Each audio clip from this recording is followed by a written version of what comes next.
সিলেটর আঞ্চলিক ভাষায় বাংলাভিউর রাইতকুর খবর হকলরে স্বাগত জানাইয়ার লগে আছি আমি সাকলিন হক। ফয়লা হুনকা খবরের শিরোনাম।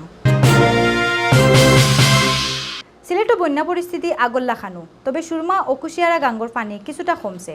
বৃষ্টি না হইলে পানি আরও কমব জানাইছেন পানি উন্নয়ন বোর্ডে।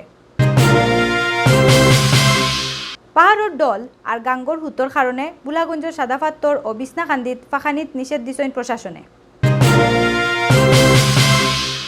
সিলেট পৌরসভার সাবেক চেয়ারম্যান আফুমো কামাল মারা গেছেন, মানিক ফিরোর টিল্লাত মাটি হইছে তান। সিলেটর জকিগঞ্জ বড়বাইরে গুমর মাঝে সেদাইয়া খুন করার মামলায় হুরুবাইর ফাঁসির হুকুম দিছেন কোর্টে। সাইড দাবি লইয়া এখনও আন্দোলনও আসেন সিলেট নার্সিং কলেজের ছাত্রছাত্রী অখলে, আইজও বিক্ষোভ করছেন তারা। অতবিল হুঞ্চিলা শিরোনাম, এখন হুনুক্কা বিস্তারিত।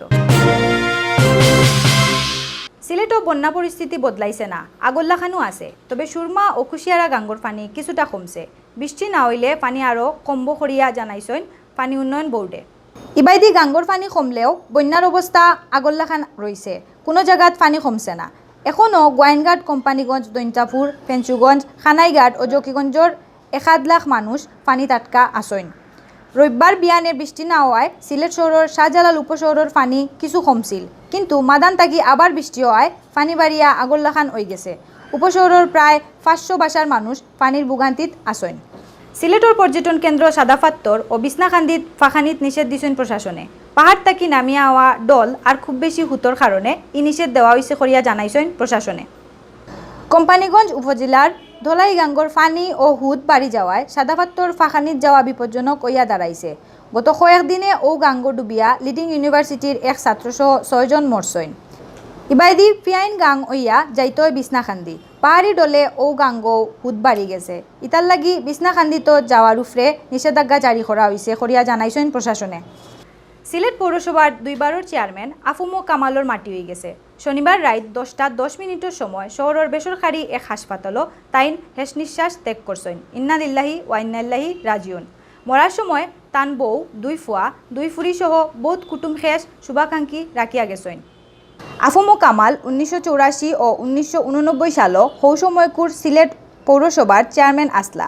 রবিবার বেলা 2:30টার সময় তান লাশ সিটি কর্পোরেশনের সামনে আনা হয়। ওখানেও মেয়র আরিফুল হক ও কাউন্সিলর অকল ছাড়াও বহুত মানুষে তানরে হেসবারের মতো সম্মান জানাইছেন। বিয়াল 3:30টার সময় সিটি কর্পোরেশন তাকি তান লাশ নেওয়া হয় ডায়াবেটিস হাসপাতালও, এখানেও তানে সম্মান জানানি হইছে। তাইন বহুত বছর তাকি ডায়াবেটিস সমিতির লগে জড়িত আসলা। পরে বিয়াল 5:30টাত শাহিদগাঁ মাঠও তান জানাজা হয়। জানাজাত হাজার হাজার মানুষ হইছেন। পরে তানরে হজরত মানিক ফিরোর কবরস্থানও মাটি দেওয়া হইছে। সিলেটর জকিগঞ্জ বড়বাইরে গুমর মাঝে সেদাইয়া খুন করার মামলায় হুরুবাইরে ফাঁসির হুকুম দিছেন কোর্টে। রবিবার দুপুরে সিলেটর অতিরিক্ত জেলা ও দায়রা জজ প্রথম আদালতের বিচারক আমিনুল ইসলামে রায় ঘোষণা করেন। ফাঁসির হুকুম পাওয়া আসামি জাকির হোসেন জকিগঞ্জ পৌরসভার খেসরি গাঁওর মৃত শফিকুল হকর ফুয়া। মামলার বরাত দিয়া সিলেট জেলা জজ কোর্টের অতিরিক্ত পিপি শামসুল ইসলামে কইছেন, সম্পত্তি নিয়া বিরোধর জের ধরিয়া 2017 সালের 29 আগস্ট বিয়ানে ঘুমন্ত অবস্থাত জকিগঞ্জ বাজারের লাকি হোটেলের মালিক কামাল হোসেনরে দাদিয়া নালেফাতারে সেদাইয়া খুন করে তাইনর হাতনগরের বাই জাকির হোসেনে।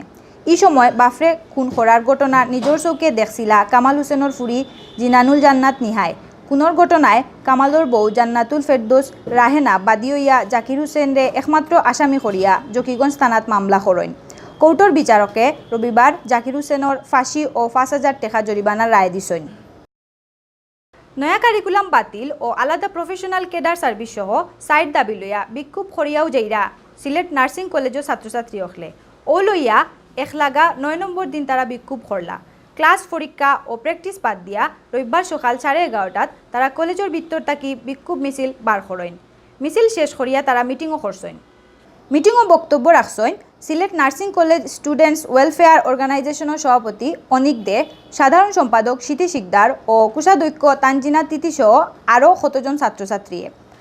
মিটিং ও বক্তৃতাত তারা কইসইন দাবি না মানা পর্যন্ত তারা ক্লাসও ফিরিয়া যাইতা নাই। তারার দাবি হইল নয়া সিলেবাস বাদ দিয়া পুরানটা চালু করা, নার্সিং পেশাত নিজস্ব পেশাগত ক্যাডার সার্ভিস BCS চালু করা, ইন্টার্ন ভাতা 6,000 টাকা থাকি বাড়াইয়া 20,000 টাকা করা, বৃত্তি 2,000 টাকি বাড়াইয়া 5,000 টাকা করা, আর সব নার্সিং কলেজের লাগি ক্লিনিক্যাল প্র্যাকটিস নার্স পদ বানাইয়া নার্সিং কলেজের পূর্ণাঙ্গ কলেজের রূপ দেওয়া।